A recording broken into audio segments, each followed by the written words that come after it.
BSing with Who? BSing with What? BSing with Sean K. BSing with Who? BSing with What? BSing with Sean K. BSing with Who? BSing with What? BSing with Sean K. BSing with Sean K. Do it. Okay, so this is BSing with Sean K. I'm your host, Sean Kneese, and today my guest is Luke Lee. He's a poet and a writer, and why don't you tell us more about yourself? All right. So yeah, like you said, my name is Luke. I am a senior at Syracuse University, and I'm currently in New York City student teaching. So that's one of my passions, is to be a teacher, and my other passion, and why I'm on the show, is because I am an aspiring spoken word poet. Cool, and so what topics does your poetry deal with? I know some of it's political, some of it's personal, and Yeah, it really ranges based on what's going on in my head and the world. I write personal things about relationships and family, and recently I feel like political issues are pretty prominent, but when I write those, I just try to keep an open mind and don't really put my biases out there. okay, and I guess what got you interested in poetry? So, from a young age, I was just always struggling to, I guess, find my voice in terms of just speaking. So, from a young age, I've always found myself writing it out more a little bit. And spoken word didn't really become really big for me till, like, I want to say, like, towards the last half of high school. I was just writing, like, short stories before that, but then poetry really took, I guess, the majority of my attention. And what's been your experience, I guess, of performing it, and what's been your experience with poetry festivals and other things like that? Yeah, so I've only performed once so far, and it was at the Bowery Poetry Club, and it was a really interesting time. I felt like very nervous, but I'm glad I got the first performance out of the way, so to speak. I haven't really attended many festivals yet, but I have seen other open mics, and I'm always online watching people just to try to see how they're implementing voice and how their poems really speak to the audience. And so I guess then you get more influenced by other poets. Yeah.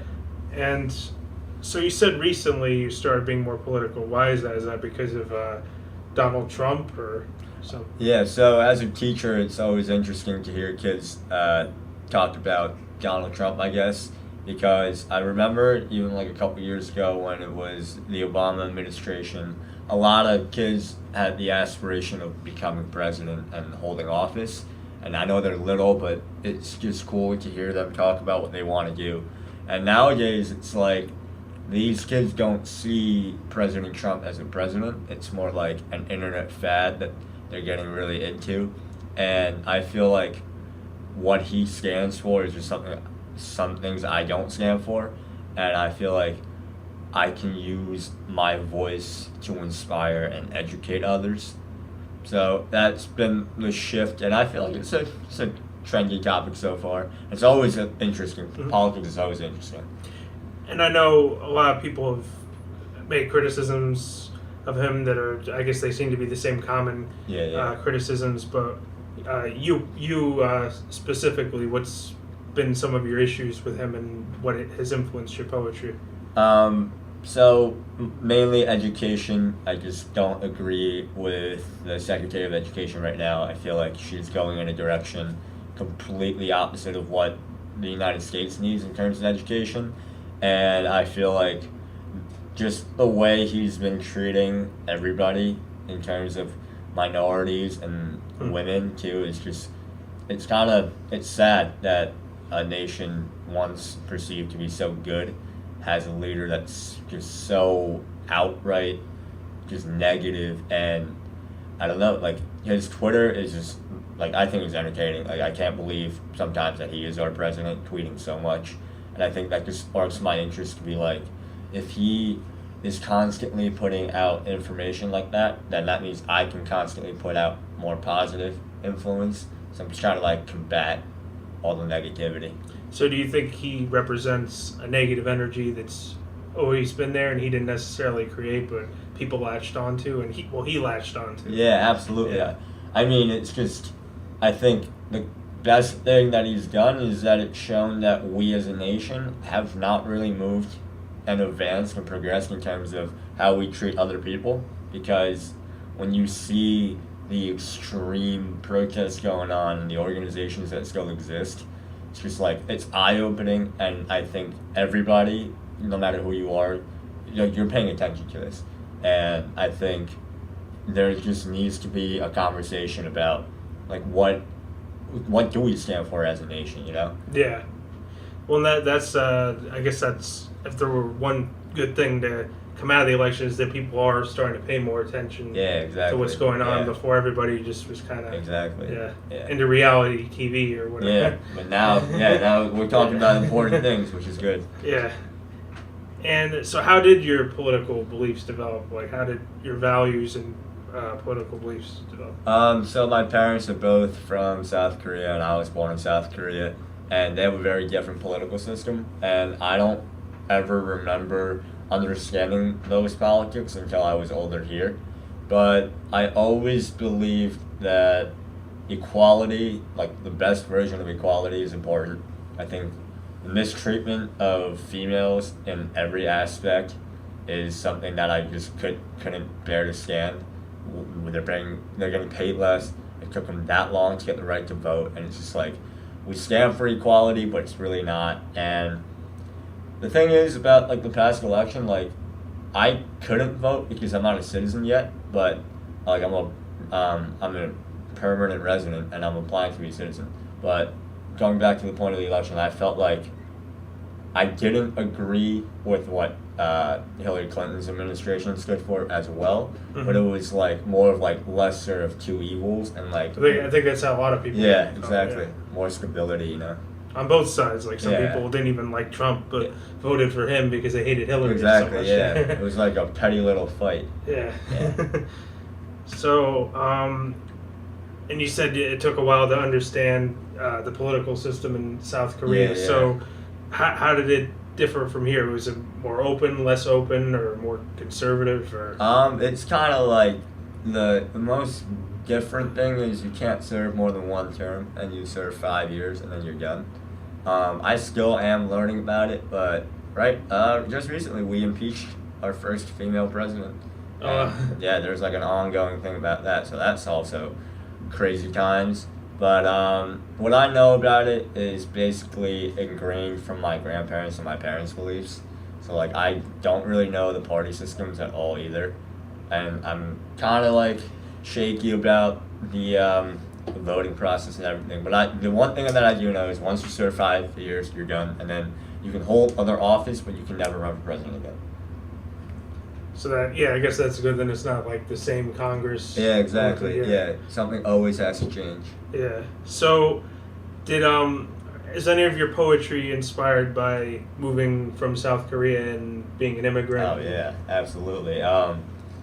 Like racism didn't really become real to me until like I moved here, because Korea and like most like the very Eastern Asian countries, it's this like uniform kind of look, like a person is from that country, whereas like in like the United States there's so many different people, so you can really never tell where they're from. And it just, simply put, I looked the same as my parents did and my family did, so I never really questioned it.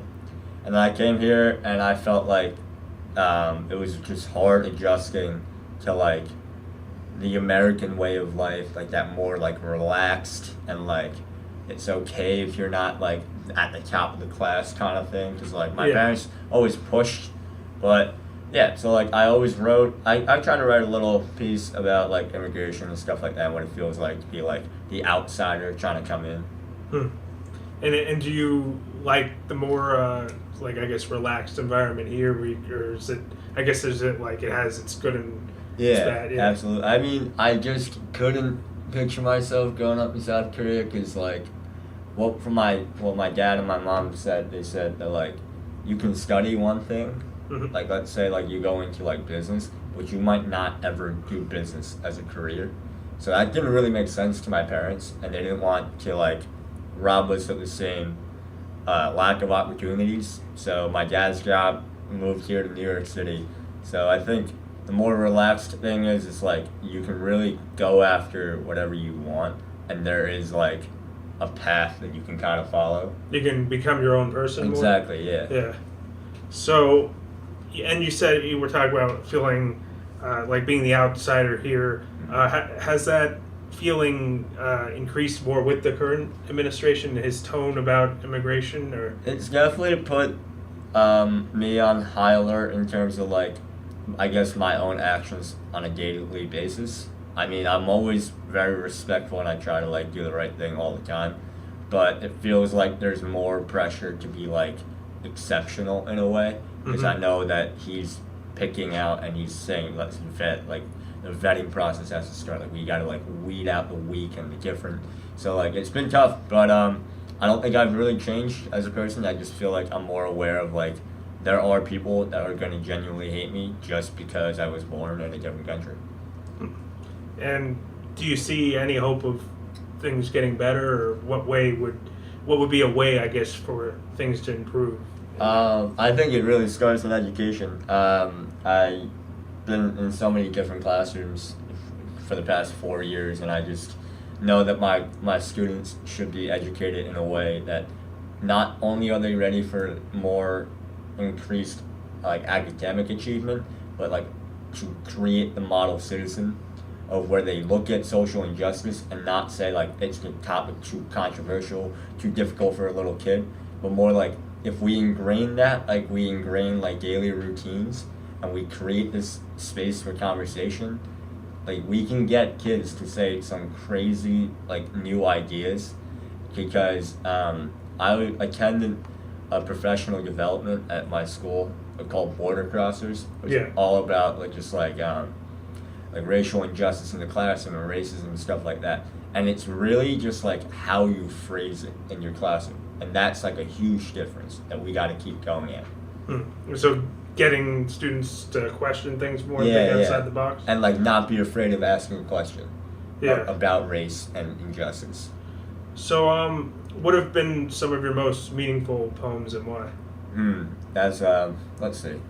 I would say, like, my more meaningful ones have been more, like, personal and, like, just, like, things that I felt like when I read it to myself, I was like, wow, like, there is something here, like, there's a message that's clear. Because in the beginning I was always so abstract with my, like, lines. It just took forever to, like, interpret, and now I'm more like line after line after line, and something, like, it hits you, you know.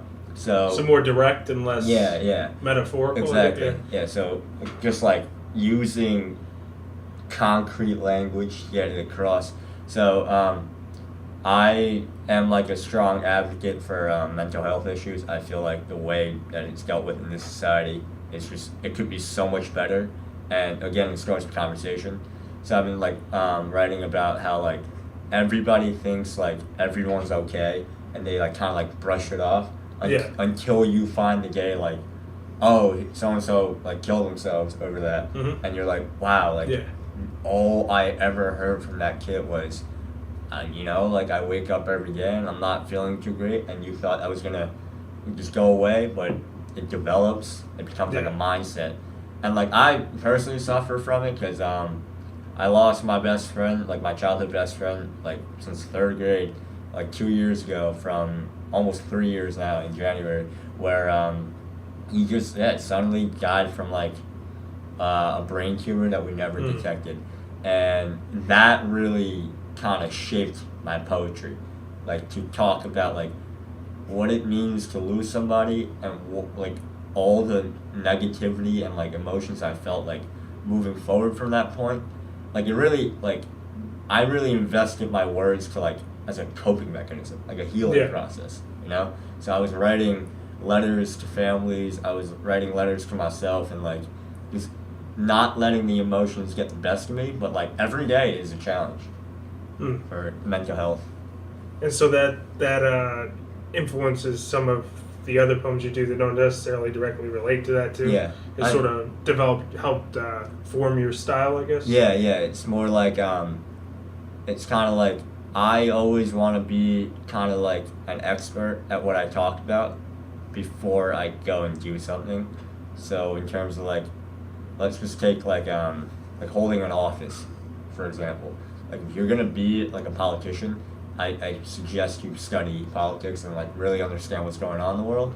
So more so like that. Once I started to suffer from my own mental health issues, I realized like I need to do more research and like understand what is going on with me and like how I can turn that into a positive healing process, not only for myself, but for people that I know personally or people that I don't know that reads one of my poems and says like, you're not alone. Everything's gonna be okay, but you just gotta keep going. Stuff like that. And so it could be a therapy in itself. Exactly, yeah. So it's like, it works both ways. It's like a win-win. Yeah. So what do you have planned for the near future? So I recently started my like business Instagram page. So the difference between a personal account and a business one is, personal one is like, you're not really like associating it with like a page or anything. But my business one is like connected to a page that I started on Facebook, and you can follow me. It's at Poetry by Lee, so it's just one thing. So Poetry by Lee, Lee, and I started it, and I'm just trying to build a following like on Instagram, Facebook, and Tumblr, and it's all the same name, so it's easy to keep track of. And what I'm trying to do is just like, I really thought like getting published by somebody already made would be my outlet, but I felt like the way I started poetry was all about my like how I became a better writer. Like I didn't really go to like a poetry writing class or any writing classes to just develop. I feel like I've been developing myself, so the next step is just to constantly build an audience, like connect and network with new people like you, and get my voice out there, you know. And so I guess like you were saying, you didn't want to learn from another poetry teacher. I guess it's because not one person can write the same way, right? Yeah.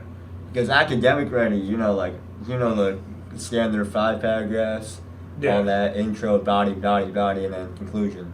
But poetry, it's like I can write 10 words, call it a poem. Or I can write 10,000 words and write a book about just all poetry, you know. So I feel like to master my craft, I just think I just have to live. I gotta travel, meet new people, like get into situations where I'm like questioning my own self, my identity, and everything like that. And so your goal is to do this full time one day, Yeah, I mean, I don't know. It's crazy because my mom always was like, your older brother always knew what he was doing, and he had that one idea. You're like all over the place. Because she was like, I know you're going to be a teacher, and I think that should be your foundation. So I get that. So after graduation, I'm hoping to work in New York City. And the ultimate goal, I guess, in life is to, I don't know, just be like a profound poet, but not do it for the fame, but necessarily just like have enough money to travel the world. Yeah. And like, TED Talks? Yeah. Yeah, those. Maybe one of those. Yeah, one of those. I don't know. Like, I also like, I don't know. One of my favorite, like, two of my favorite people right now, doing talk shows and like stand-ups are Hassan Minhaj and Trevor Noah. I would try that. Yeah, I don't know. Yeah. Well, stand-up can sort of be a poetry. Exactly. So I feel like I'm just a storyteller, and I can't limit myself to just one idea of writing. I feel like I just have to keep writing and like keep getting things on paper, you know? Yeah. So what is it you teach? You teach writing or what is it? Oh, what do you mean, like in elementary school right now? Yeah. Oh, no, so like I teach, basically, my program at Syracuse is like a pretty rigorous program, and I'm a student teacher. I'm there Monday to Friday, and I'm teaching all the subjects. I'm learning with my co-teachers in my classroom right now, and it's been one hell of a ride. Like 4 years, over 1,000 hours of being in a classroom. Like I feel so ready, and I think little by little, I'm teaching them to like look at themselves in ways they've never seen before. Like, you do matter. Like, I don't care if you're 8 years old or 9 years old, but your voice matters because you are our future. So I see that a lot. And have you looked much into the local poetry scene in New York? Are there any poets you admire? So the reason why I chose the Bowery Poetry Club is because that's where one of my favorite poets, Sarah Kay, started. And I looked that up and I was like, wow, like, it's not too far from here. And it's like, she probably had the same dreams and aspirations that I had at her age and at this age. So I always told myself, like, I feel like the people who succeed and like really live out their dreams in this world are the ones that kind of just like they risk it, you know, like they risk this idea of failure and they just go for it. Like, they want to succeed so badly that failure doesn't seem too bad. So I think that's like been my mindset in New York City. Like, find a place, find an outlet, write, perform, and just like constantly master my craft while having a good time because it's New York City. Yeah, just follow your bliss. Exactly, yeah, just go for it, you know? And is there any poems you'd like to read for the audience? Oh, yeah, I can pull one up. That'd be cool. So like, let's see. Now this is an interesting question. Okay, I'm going to read you a one about sex. It's about how I felt my entire life, the way I've been exposed to it, and how I've been taught that sex is in fact the most sexist aspect of like the gender normalities of being a male and being a female. I always felt like, wow, it's kind of messed up that like how our society was like kind of ingrained into this idea that sex is only for the man, you know? Yeah. So yeah. So if you want me to read it. Okay. Okay. So this is titled Sex. Don't really have a creative title. That's another thing. I can't think of titles. I just kind of like, first word, what is it? And I just write it down. Yeah. Alright, so here we go. Sex is sexist. Don't believe me? Let us revisit the realities of the concept. One in which is taboo in most traditions and religions before marriage. One in which has been the driving catalyst in a billion-dollar industry. One in which surrounds the objectification of both males and females. But let's face it, you and I both know it revolves around the latter much, much more. Never have I ever seen the girl been given much of a choice, even if she finishes first to claim a trophy. It is always laying there blankly, wondering why it must progress into a climax she refuses to reach, because there's hardly ever a resolution, let alone a moral that follows. Now, let's flip the script. 10 seconds, 1 minute, or even the half-hour marathon of his desires fulfilled. What comes next? Not just whiteness that no one wants to touch nor swallow. No, it becomes the absolute idolization of a bodily function. Her face becomes a target, everywhere else scores, just not as much. When he leaves the stains inside, a new book of life could be opened. Flip the script.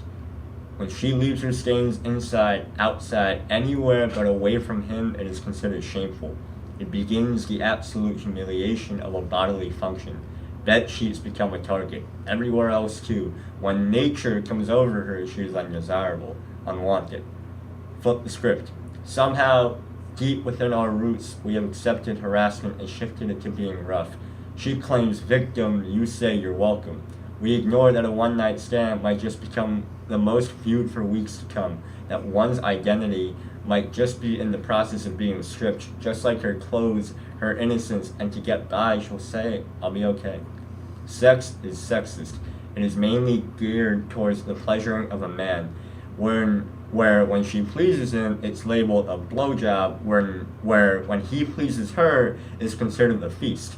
Sex is sexist. It is an item, a goal. To get some is put above respect, basic human rights, consent, acceptance, mutual feelings, mutual pleasure, mutual conclusions. Sex is sexist. But it doesn't have to be if your head down there wasn't the only one thinking. And that's it. So, would you say that was inspired more by American society? Oh, absolutely. Yeah. I mean, like, in Korea, pornography is completely banned. Like, they survey that, and on the internet, you can't do it. But here, it's like one of the biggest industries. And just think about like I don't know if you read Sports Illustrated. No, not too much. But you know, Yeah, okay, yeah. so like think about any like professional athlete, right? Mhm. If it's a guy, right? What are you gonna like? Okay, if it's like a top, most outgoing football player, right now, Yeah. what do you think the cover's gonna look like? It's gonna show him being empowered and strong right? looking. Like Yeah. really strong, super Yeah. aggressive, right? Hyper masculinity, right? When you picture the most successful, let's say, women's basketball player, women's soccer player, let's say, what do they picture? Like all sexualized. Yeah, and exactly. all that, yeah. Like, I think the prime example is like Alex Morgan of the women's U.S. team. Like, she is one of the best like soccer players in U.S. history, but she's also a model, and a lot of people like her because she's a model and not because she's a soccer player. When you look at LeBron James, like no one is like, this man is handsome before Yeah. you think about the glory that he's put on the basketball court. I think it's just ingrained in like our minds that like males have to be masculine, and like the idea is like the more girls you sleep with, like the more manly you are. And for a girl, it's like if you do the same thing, it's like controversial. It's like, oh wow, she sleeps around, and it's just like it's the same thing, you know. So that's always confused me for a long amount of time. Like I just didn't understand how we created this like gender binary where a man can kind of do whatever he wants and like get away with it, and when a girl does the same exact thing, it's shameful. Yeah. Yeah. So. Yeah. Because I know, like, and it used to be more like that women weren't sexualized, but they had to be more like prude, I guess. Yeah. So it was like the oppression the other way. Exactly. Now it's, Yeah. Isn't that? It's just like, I will never understand like why it is that way, you know. And it's like, hang on, like, do you curse on like the show? Yeah. All right. So like, when you like. So when you're going out and drinking with your friends, right, and like one of your guy friends can't like keep up, you don't call, like, what do you call them? Don't be a what? Dumbass. Yeah, don't be a dumbass, don't be a bitch. Yeah. And that's like a signifying term that like being weak like means you're a bitch, and that signifies that you're a girl, right? And then think about like when like you're playing games or whatever, you just like hang out and you're like, oh, don't be a pussy. Yeah. And then you're like, but like I always thought of like that makes zero sense, because I feel like that part of like the female body is like the strongest, like the absolute, and I'm like, it makes no sense. Like I'd be like, well, it just makes a lot more sense to call it like don't be a dick. Like, that makes more sense. Just sort of like unconscious sexism. Exactly. Like, okay. That you just like you hear it every day. Everyone says it. Even I say it. Like that's the thing. Like when I write, I always want to like put like a disclaimer, but I never do. But like it's like a disclaimer, like I'm not perfect, and like I have done these things before, but now I've learned, and that's why I'm writing to like advocate against it. You know?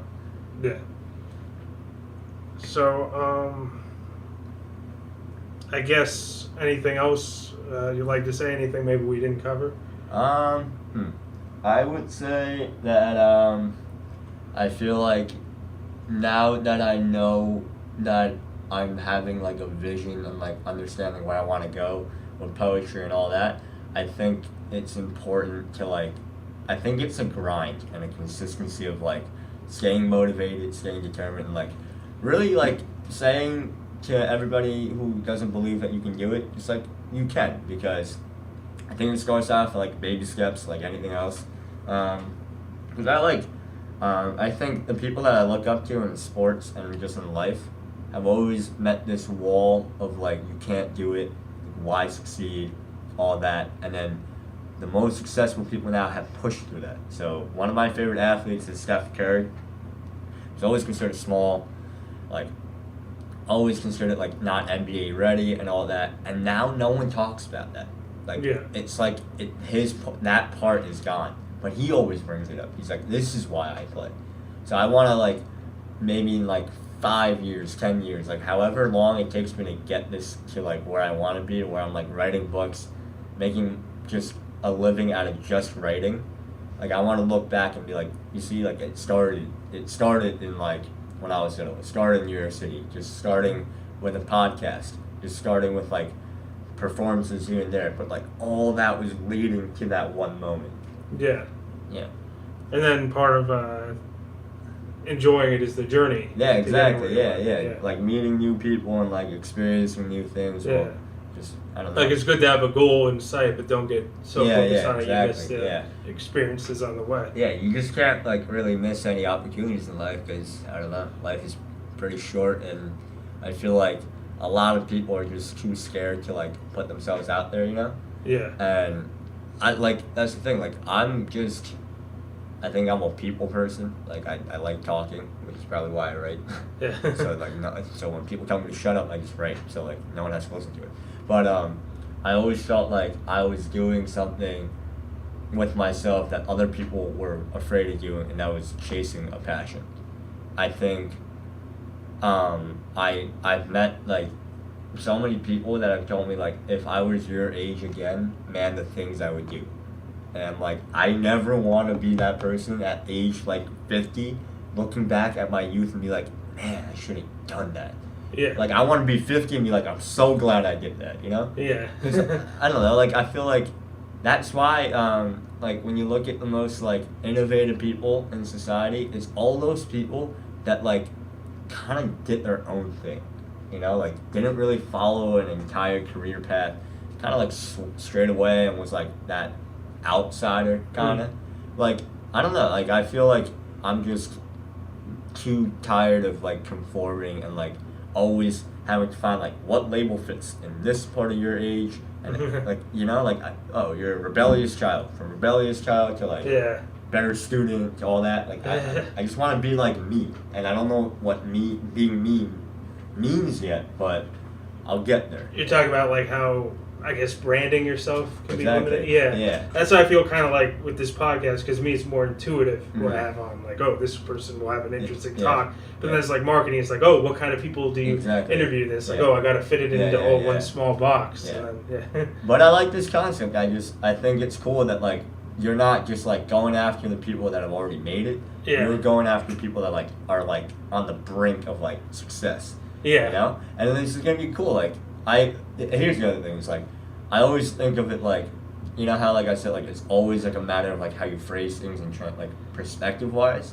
When people say, if I like by the time I'm 30 I will have done this, is completely different from if I become successful by 30. The difference is one's hypothetical, the other one's like I'm gonna do it. So like whenever I say like if and when I'm a famous writer, I always say when I'm a famous writer I will remember this moment. Like I always talk like that, you know? I'm like when I'm like I always say like when I'm like 29, 30-ish, let's say, I will have done this. And like it's just like an ongoing bucket list. But I've never written out a bucket list. I should probably do that. And like I just want to like I like that idea of like, oh, I did this, so I can check it off. It's pretty cool. So like just checking off little things here and there, you know? Yeah, exactly. Yeah. Just sort of I guess shaping your future with your thinking. Exactly. So where can people find you? You said you had the Facebook page. So I have on Instagram, it's at Poetry by Lee, and my last name is spelled Lee. It's an open page, so you don't have to like wait for me to accept your follow requests. On Facebook, it's again Poetry by Lee, and that one's spaced out, so it's Poetry space by space Lee. And then I also have a Tumblr. If you guys are into Tumblr, it's no surprise, it's Poetry by Lee. You can find my writings there too. But essentially, that's like my outlet so far. And then when I get more of a following, I'll start to release a book and hopefully just go from there. But the starting point is getting that audience. So you can find me on social media. And then all my contact information is there. So if you want to reach out to me, email is there. And I'm pretty good at it. Like I'm a millennial. I'm always on my phone. So you can find me there. All right. Well, thank you for coming on and doing this Thank interview. you for having me. I really appreciate it. Yeah, no problem. I guess that does it for this episode of BSing with Sean K. If you want to keep updated with future episodes, go to bsingwithseank.blogspot.com. That's bsingwithseank.blogspot.com. And there's a link to my Twitter, my Facebook, my YouTube channel, and everything else. And that about does it for this episode. I'll catch you on the next one.